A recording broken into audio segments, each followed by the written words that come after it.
आनंद आश्रमामध्ये शिवसेना कार्यकर्त्यांनी नोटा उधळल्या आहेत। त्यावर आता केदार दिघेंची प्रतिक्रिया समोर येते। आनंद आश्रमामध्ये शिवसेना कार्यकर्त्यांनी नोटा उधळल्या, यावर आता केदार दिघेंनी संताप व्यक्त केला आहे। दिघे साहेबांच्या समाजसेवेचे पावित्र्य नष्ट केले असं वक्तव्य आता केदार दिघे यांनी केलंय। संताप त्यांनी व्यक्त केलाय।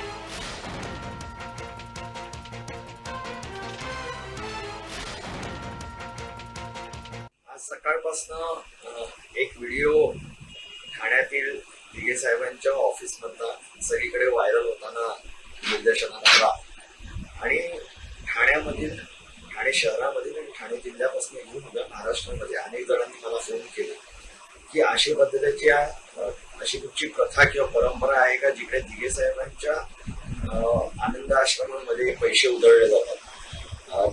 खरोखर निंदनीय आणि खरोखर दुःखदायी गोष्ट आहे की अशा पद्धतीने ते पैसे उधळले गेले। काही लोक त्याचा गैरप्रकार आणि चुकीच्या पद्धतीने टीका करतात। ज्या मुलाने, ज्या पदाधिकारी कार्यकर्ता आहे त्यांनी जे पैसे देण्याची जी पद्धत आहे त्यांनी ती वापरलेली आहे, त्यामुळे त्याच्यावरती सुद्धा पक्षाने कारवाई केलेली आहे।